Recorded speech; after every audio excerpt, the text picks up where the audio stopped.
Xo'p, assalomu alaykum do'stlar. Aslida bugungi hozirgi darsni jonli formatda o'tib bermoqchi edim. Lekin ba'zi bir muammolar tufayli buni sizlar yozib olingan shaklda tomosha qilyapsizlar hamda balkim ushbu tayyor yozuvdagi shakli sizlarga jonli darsdan ko'ra ma'qul bo'lar. Nima uchun? Почему? У нас сегодня dolzarb qanday qilib rus tilini onlayn holatda 2025 hamda 26-yil o'rganish. To'g'ri, noyabrdamiz. Hali tuga bo'lmadi. То есть 25 da qanday boshlab 26 da qanday o'rganib olishingiz haqida o'zimda shaxsiy maslahatlarimni bersam bo'laveradi. Bugungi videomizda yana biz bolalar uchun rus tilidan, kattalar uchun rus tilidan faqat gapirish uchun, ustozlar uchun xalqaro sertifikat olish holati, abituriyentlar va rus maktablarida dars o'tayotgan ustozlar uchun milliy sertifikat olishni hamda rus tilini o'zi aslida qanday o'rganishni haqida gapirib o'tamiz. Navbatdagi o'sha video davomidagi vaqtinglar umid qilaman bejizga o'tmaydi video sizlarga yoqadi. Ushbu videoni ko'rib bo'lgandan keyin umid qilaman sizlar rus tilini qaysidir bir qismini o'rganish bo'yicha o'zinglar uchun yangi lik olasizlar, yangi maqsad qo'yasizlar. Demak, boshlasak bo'laveradi. To'g'ri. Hozirgi davrda ingliz tili juda ham katta rol o'ynaydi. O'ynayapti. Lekin yaxshilab qarasak, bu faqat o'qish uchun, o'qishga kirish uchun hamda agar siz chet mamlakatlarida o'qimoqchi bo'lsangiz muhim. Biroq mamlakatimiz hamda umuman olganda Osiyo MDH davlatlari orasida rus tilining o'rni baribir o'zgargani yo'q va yaqin kelajakda o'zgarishi ham mumkin emas deb fikr qilyapman. Balkim bu fikr to'g'ridir, balkim yo'q. Endi rus tilini o'rganishimiz uchun o'zimizga maqsad qo'yishimiz kerak. Agar maqsadimiz bo'lmasa, biz nafaqat rus tili, boshqa tillarni ham o'rganishda mashaqqatga uchrashimiz aniq. Shuning uchun keyinlar oldin bugungi videoni mavzusini yozib o'tamiz. Planda. Xo'p.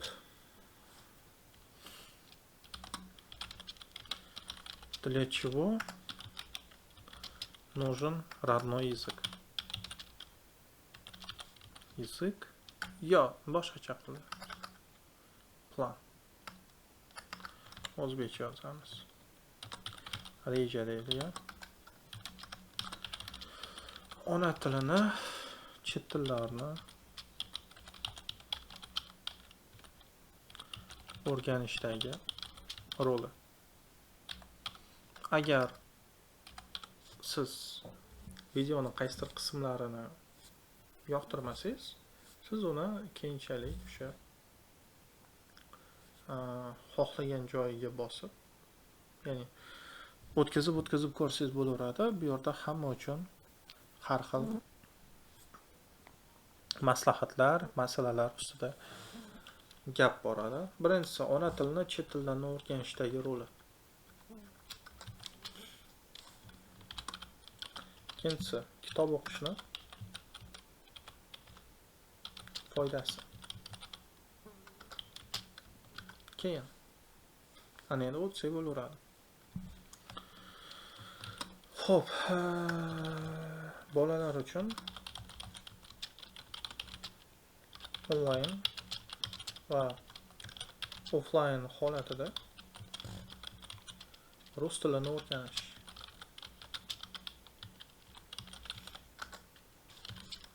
И kattalar uchun onlayn va offlayn formatida deyilganda rus tilini o'rganish. Agar siz misol uchun o'rganmoqchi bo'lsangiz, nimalar qilishingiz kerak? Ustoz bilan yoki shaxsan o'zingiz.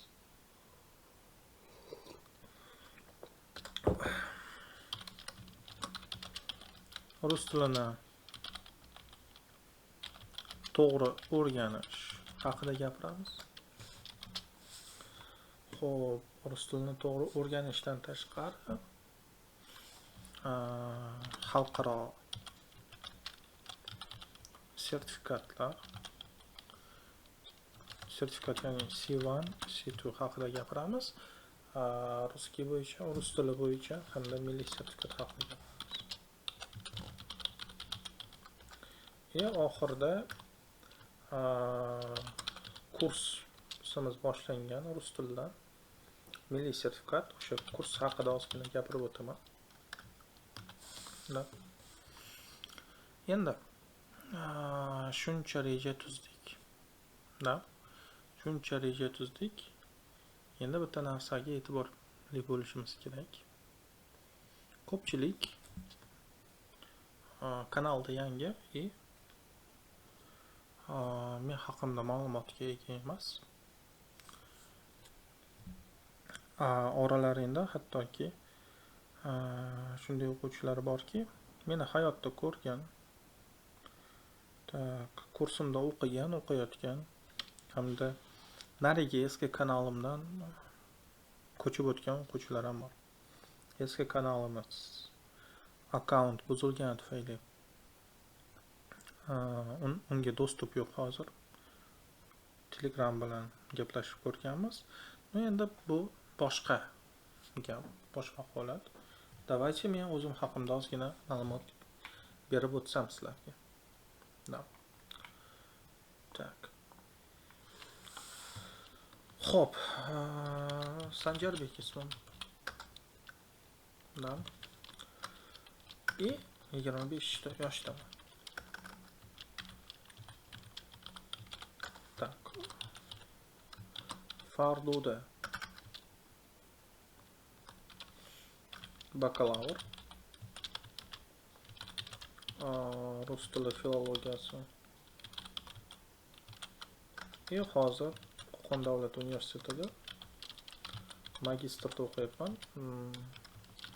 Grantda, endi maqtanish emas. Ruskiy Plyusi kanaliga kiradigan bo'lsangiz, ichida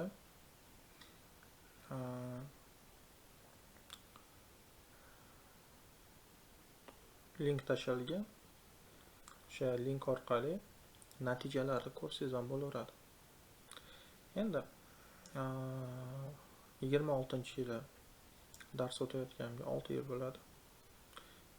Onlayn bo'yicha 3 yil bo'ladi.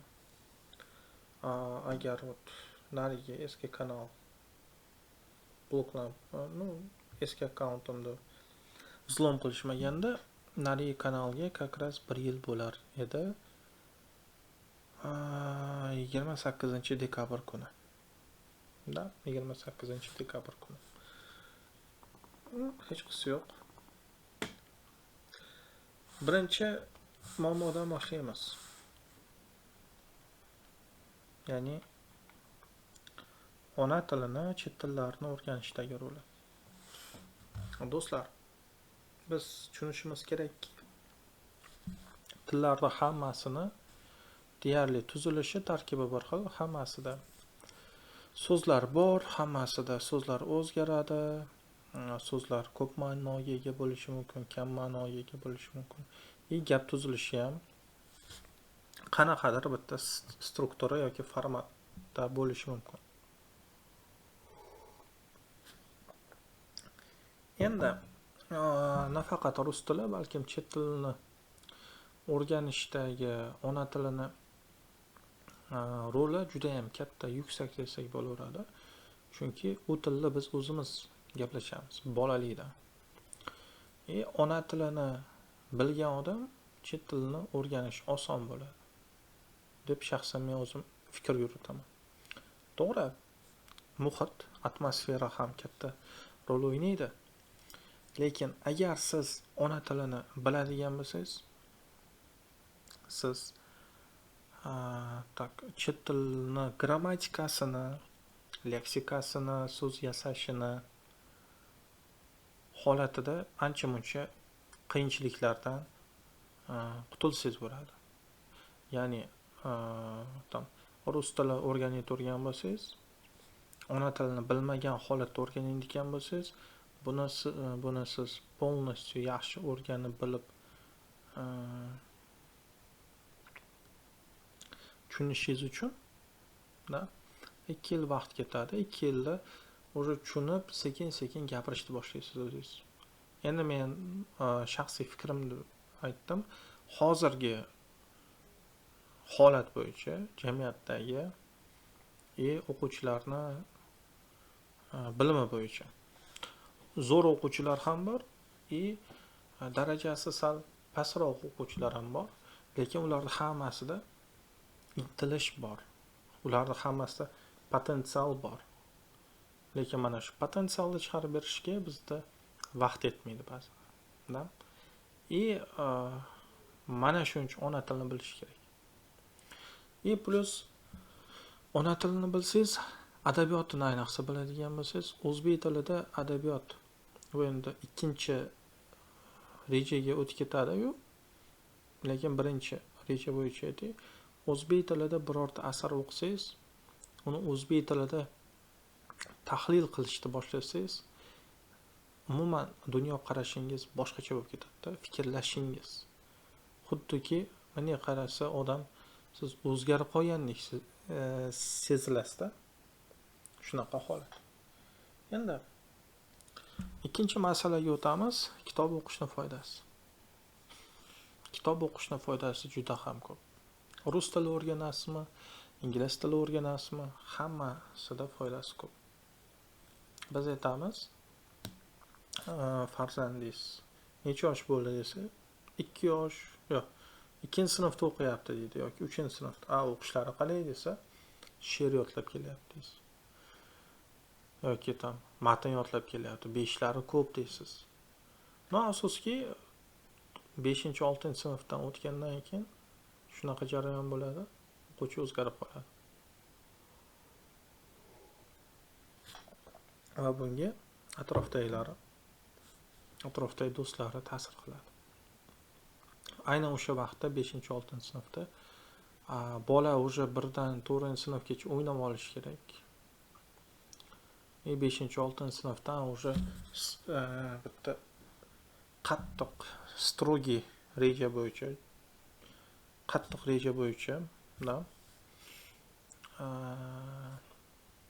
nazorat qilinishi kerak. U bola ertadan keyin agar rostini farzandi ota-ona yaxshi inson bo'lib yetishishini xohlasa, uyda ishlar bo'ladi, uyda muammolar bo'ladi, lekin ota-onada baribir katta gap bor. Katta rolni ota-ona o'ynaydi baribir. Hamda ota-onani vazifasida bo'ladi farzandiga kitob o'qishni o'rgatish, majburlash va kerak bo'lsa o'zi misol bo'lib berish. Juda ham ko'p tanishlarim, do'stlarim, bizdan kattalar ham bor. So'raydi, 6-sinfga o'tdi, nimadan boshlasam ekan deb so'raydida. Mendan so'ragan paytda bu haqiqat shu deb aytaman. Kitob o'qishni o'rgating. Kitob o'qishni o'rgatadigan bo'lsangiz, farzandingiz o'zbek tilida dunyoni tushunishni boshlaydi. Agar o'zbek tilida u dunyoni tushunib lol qolsa, demak unda yana biror narsa o'rganish uchun ishtiyoq uyg'onadi. Ishtiyoq uyg'onsa, u harakat qiladi. Gohdan biologiyaga qiziqadigan bo'lsa, hayvonlar haqida, hasharotlar haqida, koinotga qiziqadigan bo'lsa, fizik bo'laman desa yoki astronom bo'laman desa, u sayyoralar haqida kitoblarda o'qishdan boshlash kerak. Afsuski hozirgi jamiyatimizda yomonlashmas. Bu haqiqat. Ko'pchilikka yoqmaydi. Kitob o'qish juda ham kamayib ketgan. Va kitob o'qish bizga juda ham kerak. Juda ham kerak.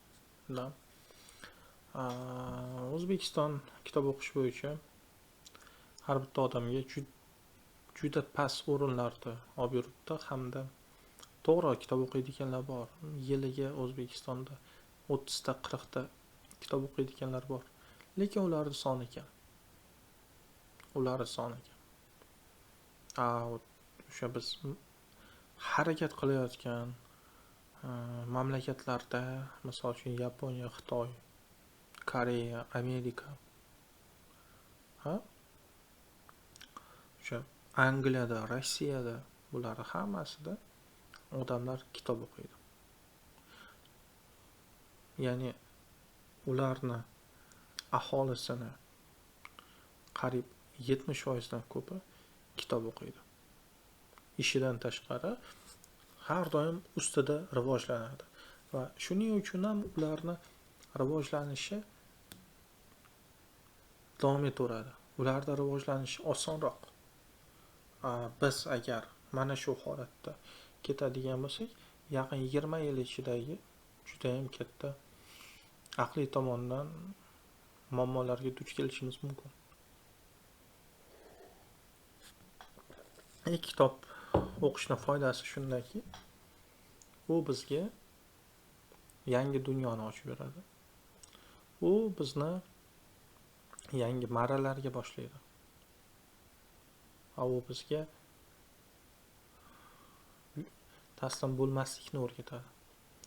G'oyalarni olib kelib beradi. O'sha yangi marralar dedim-ku, yangi g'oya olib kelib beradi. O'shanga qarab odam o'zini ustida ishlaydi. Oxir oqibat o'qursa odam qanday qilib o'zi bir yilda 30 ta 40 ta kitob o'qigan bilmay qoladi. O'qishi bilan birga, ishi bilan birga holatda. Shunaqa gap. Endi 3-holatga o'tamiz. Bolalar uchun onlayn offlayn holatida rus tili o'rganish. Aslida o'ylaydigan bo'lsak, do'stlar, an'anaviy uslub, dars o'tishni an'anaviy uslubi har doim foydali bo'lib kelgan. Faqat oxirgi yillarda ko'pchilik an'anaviy uslubdan onlaynga o'tish istagi bu biz xohlayotgan shinamlik, boshqacha qilib aytganda komfort so'zi bor, komfort bilan bog'liq. Ya'ni offlayn da nima qilish kerak bo'ladi? Farzand bolangizda har kuni borib, hozir bu yerda bolalar uchun deyilgan. Bolalar uchun deganda e'tibor bo'linglar, tam 2-sinfdan 5-sinfgacha deyapman. Tam mayli 7-sinfgacha, 6-sinfgacha deylik, 7 ham o'sha katta bo'ladigan vaqt, 2-sinfdan 6-sinfgacha bo'lgan holatda aytib o'taman. Ya'ni siz farzandingizni har kuni o'sha reja bo'yicha borib olib kelishingiz kerak. Undan ko'ra siz onlaynga o'tib ketasiz. Ko'pchilik shunaqa holatga o'tyapti, chunki ko'chalarda mashinalar soni oshyapti va o'z-o'zidan farzandingiz o'qishga borib kelgunigacha juda ham katta vaqt o'tadi. Undan ko'ra uyda o'tirib onlayn o'rgansa ham bo'laveradi. Endi onlayn haqida gapiraylik, keyin offlaynga o'taman. Onlayn o'rganish, biror narsani o'rganish bu juda ham yaxshi. Aytganimdek, vaqt, pul va kuchni tejab qolasiz. Lekin onlayn o'rganishda biz e'tibor qaratadigan bir nechta faktor bor. Birinchi faktorimiz nazorat. Ya'ni ustoz nazorat qila olmaydi va o'quvchi o'zini ustida o'zi ishlashi kerak bo'ladi. Ikkinchi fakt. Onlayn paytida o'quvchi bu ham nazoratga ketadi. Mavzuni yaxshi tushuna olmasligi mumkin va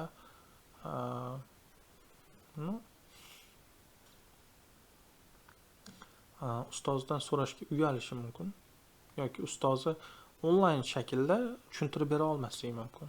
Chunki shunaqa mavzular bor, onlayn shaklda tushuntirish qiyin bo'ladi. Va fikrim bo'yicha uchinchisi bu erinchoqlik. Ya'ni onlayn dars siz bor kuni siz bunga qaraysizda yozib olingan shaklini tomosha qilaveraman deysiz. Shu bilan ustozingizdan qolganlarga darsda o'tadi jonli, ular savollar beradi. Siz prosta yozilgan variantda ko'rasiz. Juda ham ko'p narsadan ortda qolib ketishi mumkin o'quvchi. Buni agar xulosa qiladigan bo'lsak, bolalar uchun onlayn o'rganish ozgina muammo. Va undan ko'ra onlayndan ko'ra offlaynga o'quvchilarni olib borgan yaxshi. Endi offlaynda ham yaxshi yomon taraflari bor. Yomon taraflari haqida aytdik. Ortiqcha vaqt,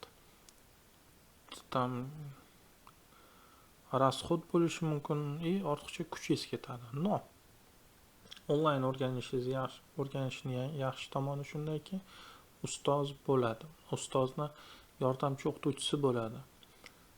Ustozdan bemalol nima qanaqa deb o'quvchi so'ra oladi.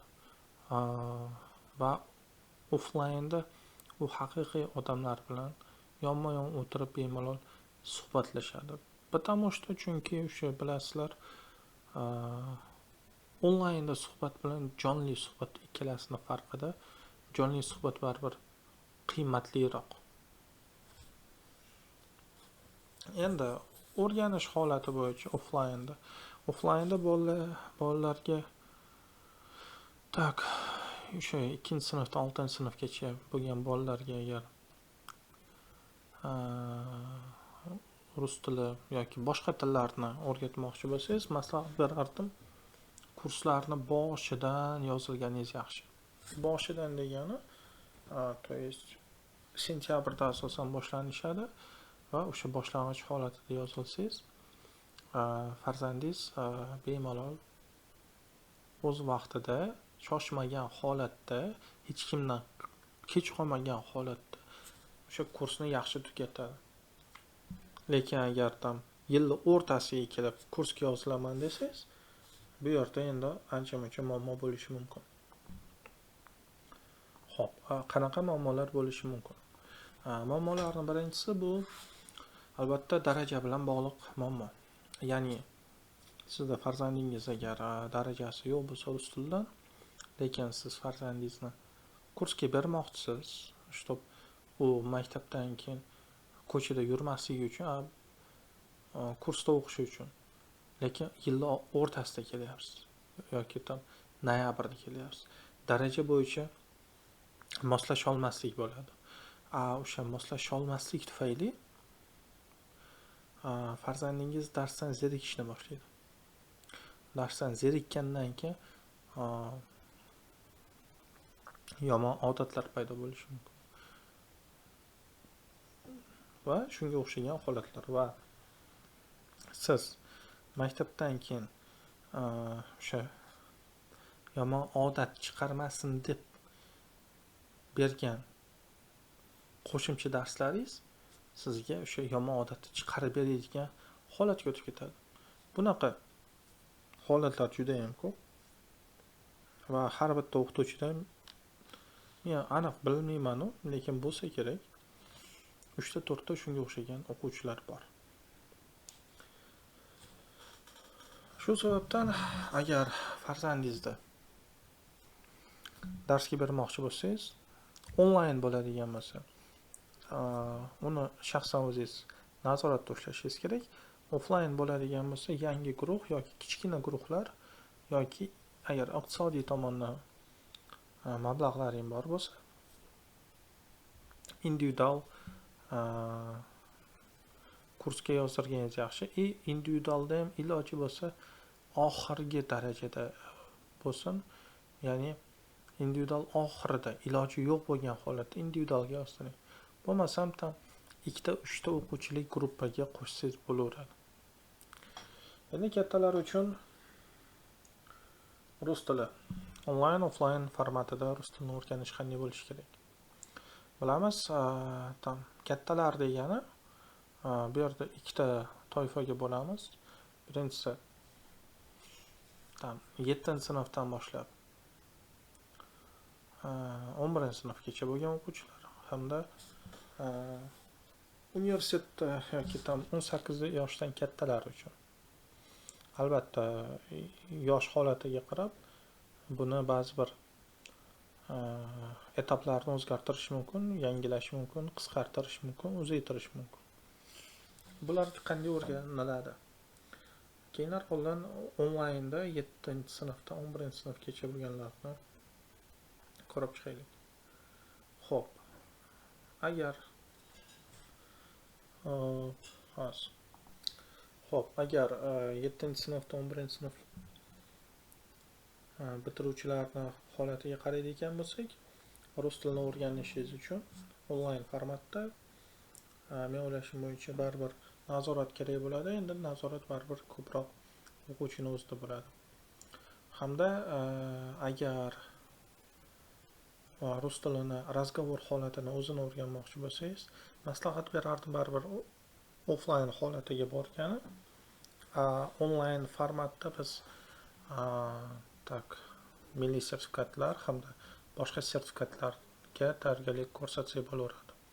Tam adabiyot bo'yicha kurslar, she'r tahlili bo'yicha, grammatika bo'yicha kurslarni ham 7-11-sinflarga onlayn shaklda o'tsa bo'laveradi. Lekin razgovorniy kursda baribir 7-11-sinflarga o'tish bo'ladi-yu, ular baribir men fikrim bo'yicha offlayn formatda kattaroq effekt bo'ladi. Chunki offlaynda boradi, sinfda o'tiradi, gaplashadi, rus tilida iloji yo'q. Gaplashgan sari, praktika qilgani sari uni tajribasi oshadi, so'zlarni ishlatishni yaxshiroq o'rganadi, oxir oqibat rus tilini o'rganib bo'ladi. Xo'p, endi yosh kattalar uchun rus tilini o'rganish haqida gapiradigan bo'lsa, ularga ham, ya'ni 18 yoshdan kattalar uchun, ularga ham agar sertifikat kurslari kerak bo'ladigan bo'lsa, ularga ko'proq to'g'ri onlayn format yaxshiroq bo'ladi. Hamda ularni ishlari bo'lgani uchun hamda agar gapirish kurslari, ya'ni rus tilida gapirishni o'rganmoqchi bo'lsa ham, ularga ko'proq baribir offlayn kurslar bo'lgani yaxshi va bu offlayn kurslarda onlayn kurslar bo'lgani yaxshi. Chunki bu onlayn kurslarda ular asosan gapirishni o'rganadi va ular asosan ishdan bo'sh vaqtida ularda qatnashishi mumkin, ularni yozuvlarini, video yozuvlarini tinglab mashqlarni bajarsa bo'laveradi. Endi 5-chi mavzuga o'tadigan bo'lsak, nima desam bo'ladi? Rus tilini to'g'ri o'rganish. Aslida hech bir tilni o'rganishda bitta mukammal shakli yo'q, tizimi yo'q. Hamma o'zini o'sha tabiatdan kelib chiqqan iqtidori va ko'nikmalari yordamida tillarni yoki boshqa bir fanlarni o'rgana oladi. Endi shaxsan o'zimning fikrimda, ya'ni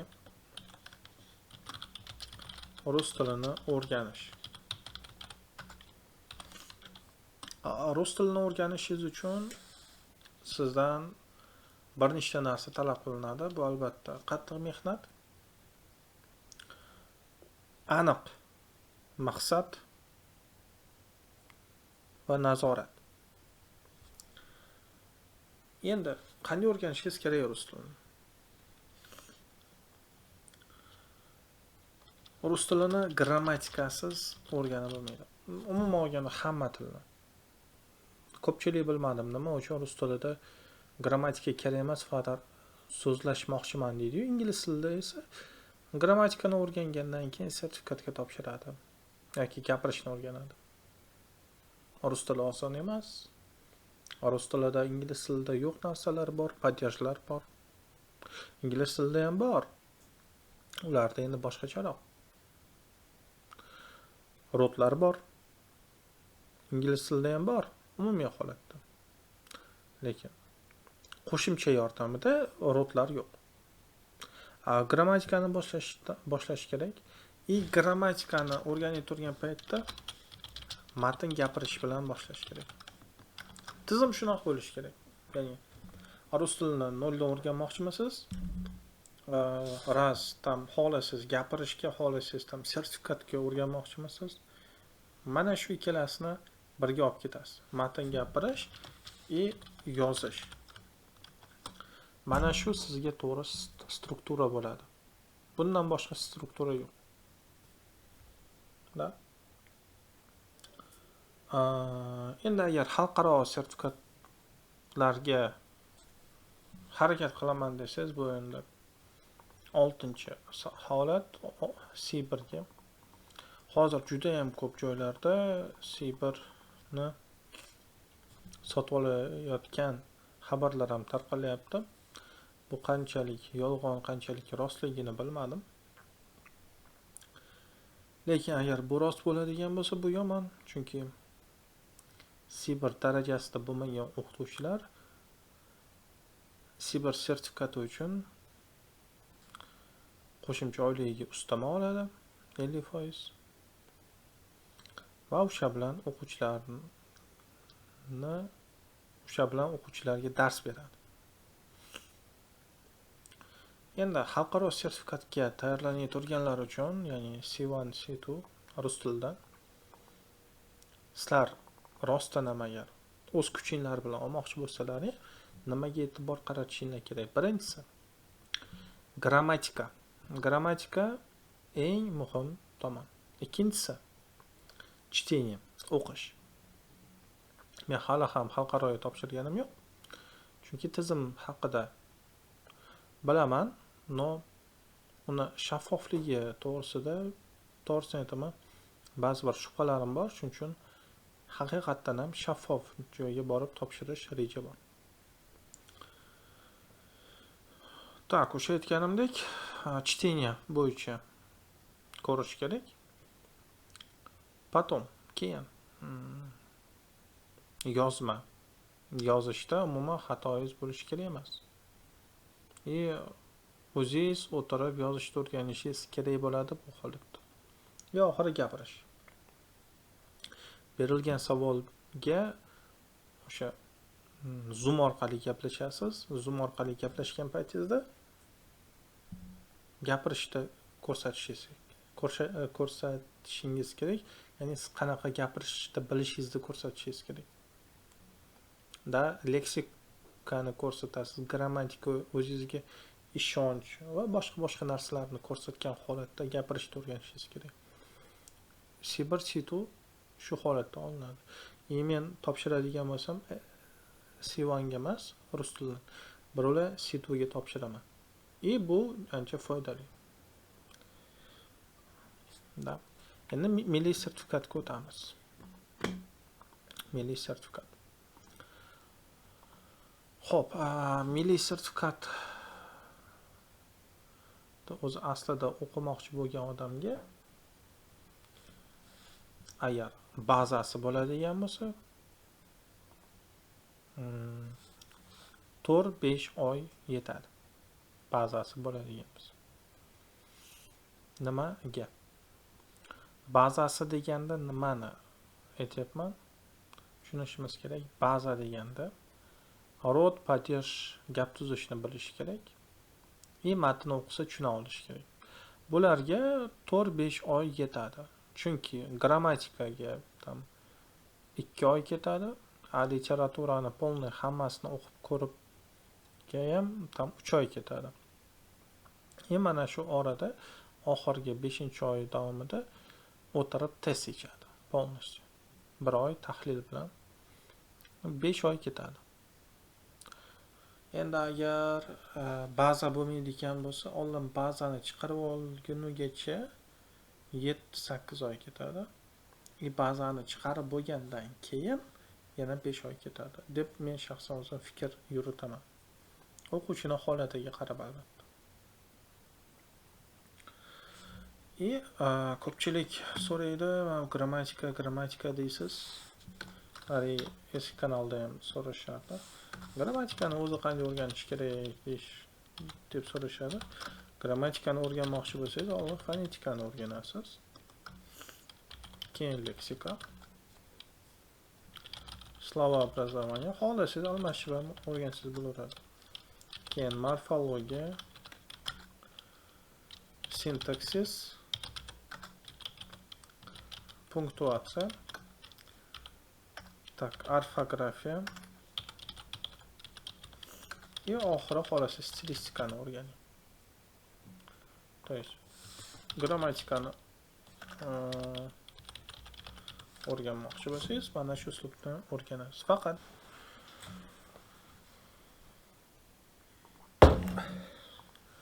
xo'p, do'stlar, mana shu holatda bo'ladi, ya'ni quyidagi ketma-ketlikda ko'rishingiz kerak bo'ladi grammatikani o'rganishingiz uchun. Fonetikada talaffuzni o'rganasiz, leksikada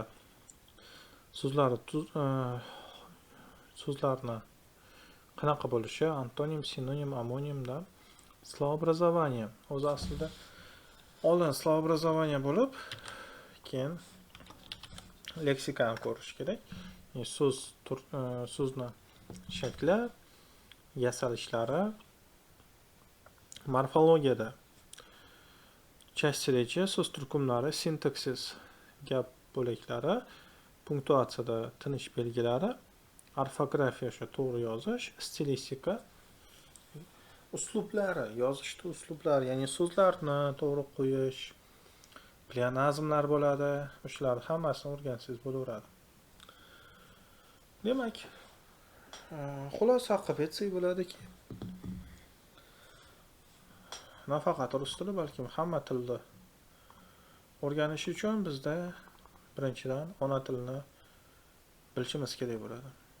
Kitob o'qishimiz kerak bo'ladi, dunyo qarashimizni oshirish uchun. Hamda bizga to'g'ri ustoz, to'g'ri dars o'tish uslubi kerak bo'ladi. O'zimizga mos sharoitlar bilan va har bitta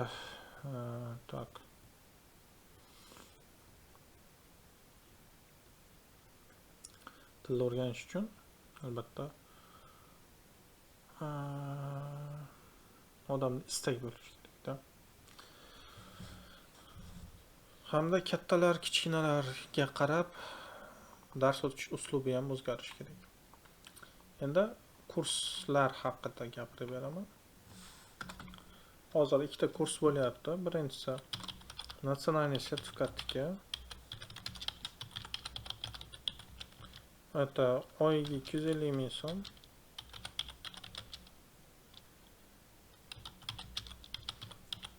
Uch oy bo'ladi. Tak. 3-kuni boshlaganmiz. 2 dars bo'ldi. Shanba kuni dars bo'lmagan. Seshanba, payshanba, shanba kunlari. Nimalar o'rgatiladi? Tak. Grammatika bo'ladi. Чтение bo'ladi. Так, literatura bo'ladi hamda esse bo'ladi. И plus hozir разговорный kursimiz ochilgan. 1+ daraja hozir. Так. 200 тысяч в месяц. Так, bu yerda ham nima haqida gap ketadi? Darsimiz asosan praktika va grammatika bo'yicha ketadi. Ya'ni mavzu turadi, mavzu bo'yicha praktika qilamiz, grammatika ko'ramiz va все так далее. Kurslarga yozilish uchun albatta Sanjarbek Abdurashidov officialga murojaat qilishingizni so'ragan bo'lardim, chunki kurslar aslida hozir sizlarga ko'rsatib turgan kurslarim oddiy kurs emas, murakkab kurs. Nimaga? Grammatikani o'zida bizda kitob bor, kitob bo'yicha o'tiladi. Sizga test beriladi har bitta mavzu bo'yicha. Quiz test beriladi. Ya'ni test ham yechasiz, quiz test ham yechasiz. Чтение. Разбор текстов qilasizlar. Да, у вас будет. Literatura. Literatura. Kitoblarni o'zinglar o'qiysizlar. Но я что объясню вам. Разбор стихотворений.